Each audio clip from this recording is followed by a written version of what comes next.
अध्यक्ष महोदय, 293च्या प्रस्तावावर बोलण्यासाठी मी उभा आहे. मागच्या काही दिवसांमध्ये संपूर्ण राज्यामध्ये अतिवृष्टी झाली, परंतु आमच्या जिल्ह्यामध्ये जायकवाडीमधून गोदावरी नदीमध्ये फार मोठ्या प्रमाणात विसर्ग करण्यात आला होता आणि त्यामुळे माझ्या मतदारसंघातील जवळपास 40 गावं ही पूर्णपणे पाण्याखाली होती.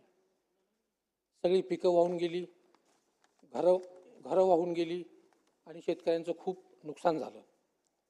आणि या सगळ्या प्रश्नांवर मार्ग काढण्यासाठी शासनानं काय काय उपाययोजना केल्या हे सगळं या 293च्या कलमामध्ये नमूद केलेलं आहे. हे जरी झालं असेल तरी काही प्रश्न अजून अनुत्तरित राहतात.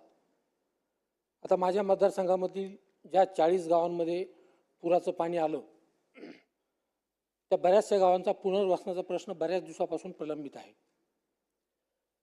आणि या नदीकाठच्या गावांची पूररेषा निश्चित करण्याचं काम हे अद्यापपर्यंत झालेलं नाही आहे.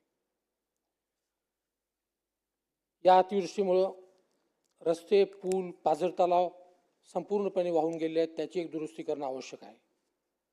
अनुदान वाटप चालू आहे, परंतु त्यामध्ये पण खूप कमतरता आहेत. KYC मध्ये प्रॉब्लेम्स आहेत.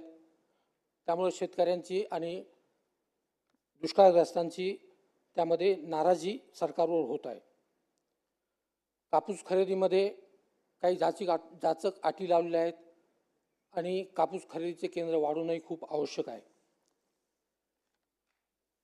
काही सर्कलमधून, काही मंडळमधून पीक विम्यातून मोसंबीचं पीक वगळलेलं आहे आणि या सगळ्या प्रश्नांवर मार्ग काढण्यासाठी मदत आणि पुनर्वसन मंत्र्यांनी आम्हाला आजच सकाळी असं आश्वासन दिलं एका लक्षवेधीच्या संदर्भात चर्चा करताना की तुमचे जे 3 आमदार आहेत त्या तिन्ही आमदारांची विधानसभा ही अधिवेशन संपल्यानंतर आपण एक बैठक घेऊ आणि त्यावर चर्चा करून आपण या सर्व प्रश्नांवर मार्ग काढण्याचा आपण प्रयत्न करू.